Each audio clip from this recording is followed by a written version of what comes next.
कुरडई केल्यानंतर गव्हाचा चोथा फेकून देतायत, थांबा. त्याच्यापासून मस्त असा झटपटीत नाश्ता तयार होतो. डाएटसाठी ही परफेक्ट अशी रेसिपी आहे.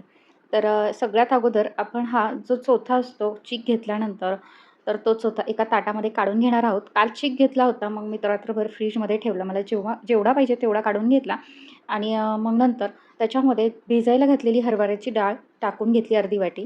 नंतर अर्धी वाटी बेसन पीठ, अर्धी वाटी गव्हाचं पीठ आणि अर्धी वाटी कणिक.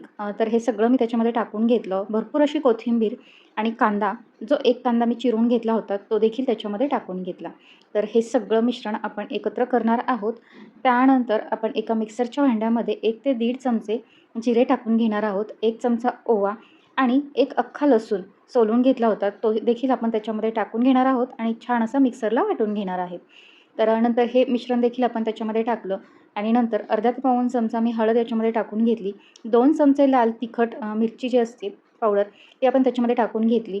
1 ते 1.5 चमचा मीठ टाकलं चवीनुसार आणि हे सगळं घट्ट दाबून असं एकजीव करणार आहोत, जेणेकरून आपला चोथा ओलसर असतो आणि हे पीठ त्याच्यामध्ये ॲडजस्ट होतं. जर नाहीच झालं तर आपण एक 2-4 चमचे पाण्याच्या थेंबाचा वापर करणार आहोत. तर इथे पाहू शकतात की मी भरपूर असं पीठ मळून घेतलेलं आहे. मला थोडंसं कोरडं वाटते, मग मी त्याच्यामध्ये एक 4-5 चमचे पाणी ॲड केलेलं आहे आणि नंतर या पिठाचा गोळा करणार होता. जसं आपण हे दाबून पीठ मळू तसं हे पीठ लूज पडतं. त्याच्यामुळं पाणी अजिबात वापरायचं नाही, कमी प्रमाणामध्ये टाकायचं. तर इथे छानसा असा गोळा तयार झालेला आहे.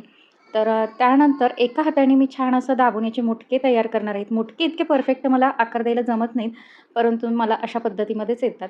तर इथे सगळे असे मुटके तयार करून घेते. तर एकदम चवदार, चविष्ट असे हे मुटके तयार होतात. लहानांपासून मोठ्यांना सगळ्यांनाच हा पदार्थ आवडतो. तर वर्षातून एकदा आपण कुरडई करतो त्यावेळेस जो चोथा उरतो त्याचा हा पदार्थ नक्कीच बनवून खाल्ला पाहिजे.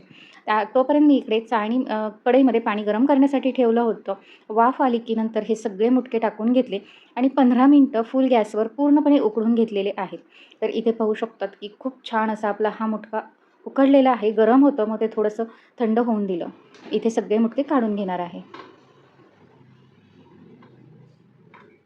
तर इथे आपले छान असे मुटके तयार झालेले आहेत. गव्हाचा चोथा जो असतो त्याच्यापासून एकदम टेस्टी असे हे मुटके तयार होतात आणि वर्षातून एकदाच फक्त खायला भेटतात. त्याच्यामुळं ही रेसिपी नक्की ट्राय करा. चला भेटूया पुढच्या रेसिपीसह नवीन व्हिडिओमध्ये. तोपर्यंत बाय. तुमच्याकडे याला काय म्हणतात ते नक्की कमेंट करून सांगा आणि तुम्ही हे कधी खाल्लेत का तेही सांगा. चला बाय.